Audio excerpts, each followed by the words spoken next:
Makadiyo. First of all, I just want to tell you that rogo rangu rabo ndaenda doctor. But before I go any further, maona wakomana 2 hours ndaisa mapicture avo. Mwaja anonzi Simbarashi Patricio, mwaja anonzi Tinashe Mateta.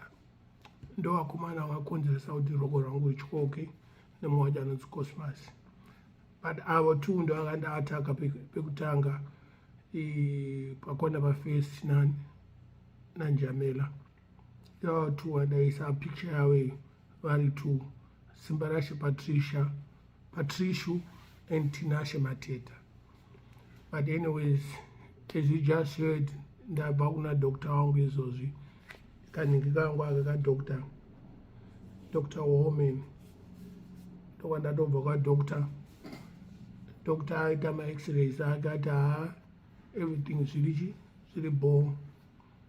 Ndakaiswa nhingi bonzo kubva pahip kwamaiswa screw.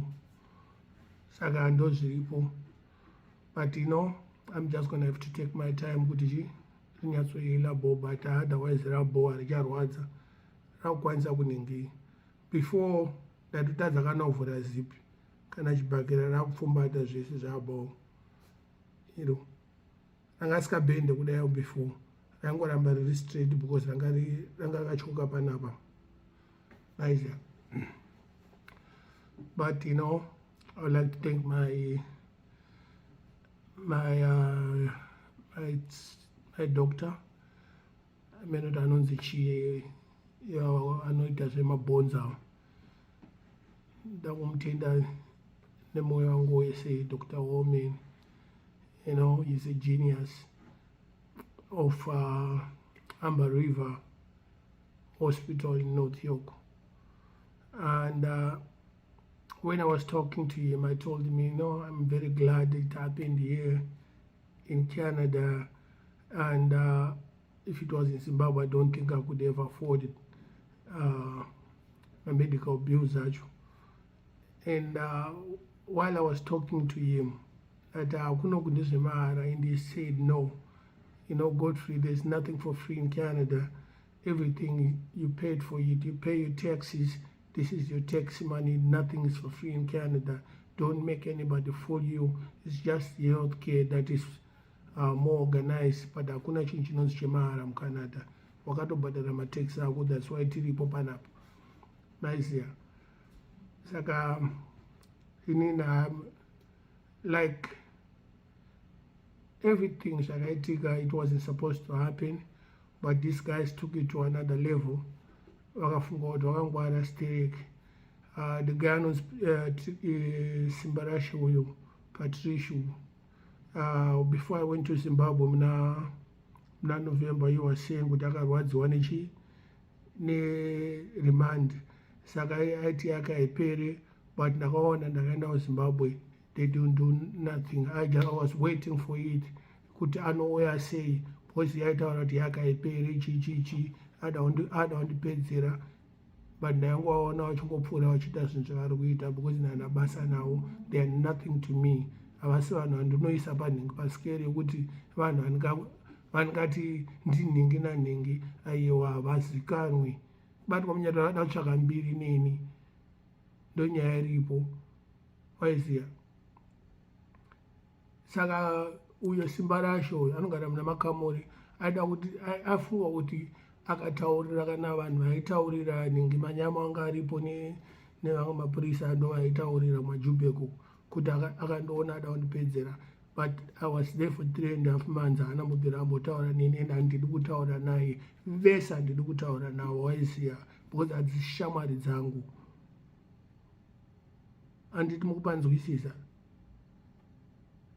Because ivo vanofunga kuti usumudza masimbi ndokunonzi wakapenga stereka. Aiwa, masimbi is supposed to be discipline, it's supposed to be for your health.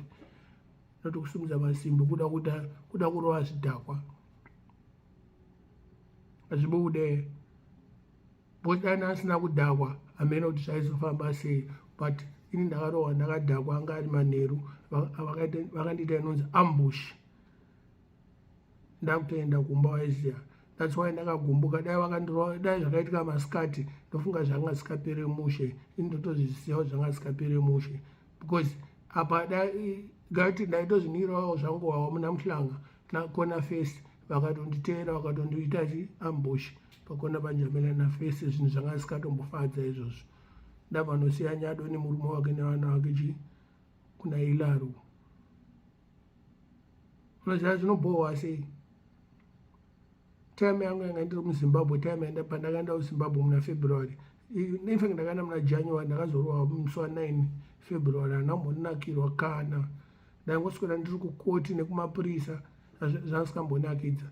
But this time, you know, it was much better because when I was there, ndairoka chichichi ndichita zvandiri kuita ndichikwanisa kuenda kuma-funerals ndichionawo vanhu, you know, ndari kukwanisa kutomboenda kuzvishana. Last time handambokwanisa kana kumboenda kuzvishana, handambokwanisa kana kunoona vamwe vanhu, saka hazvibude izvozvo. Haungamboti iwewo ungati wakapenga stere kuti rova munhu akadakwa. Kana wakapenga nojoina bhokiseni, kana uchisimudza masimbi zvokuti zvinokupa mari nozvokuti zvinokuendesa kujeri, waiziya, because inini ndinokuendesai kujeri, handimbokunyeberai.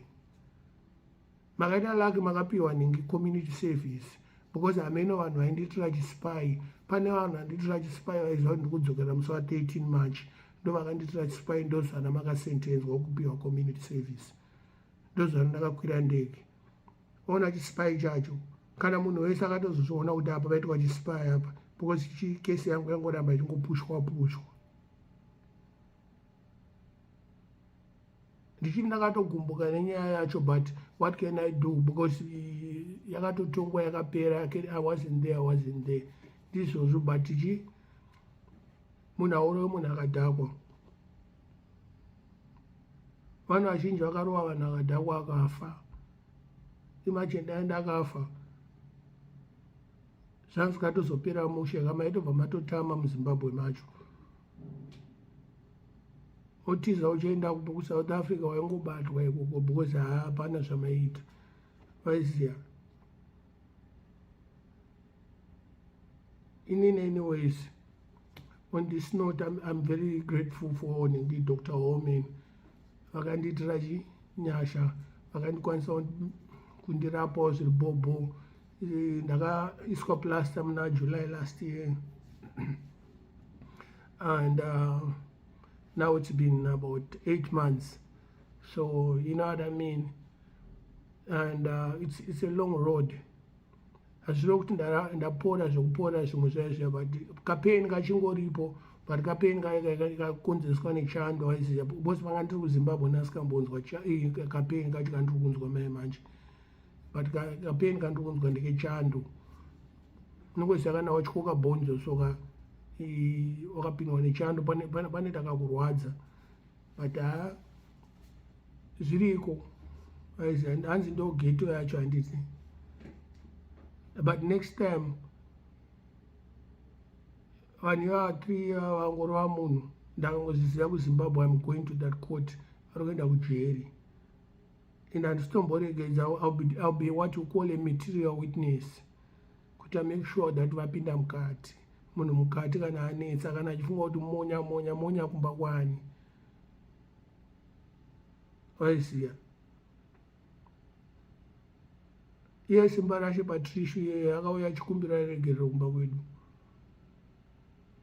Ndakatomurekodha futi achikumbira regerero, but ndiye munhu ane the biggest mouth.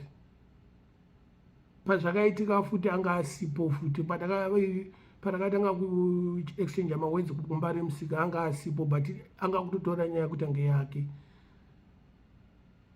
waiziya. Kungohakira pane zvinhu kuti ange tsine iri pabhachi rasoja lava achienda kuEngland, indaka niyo.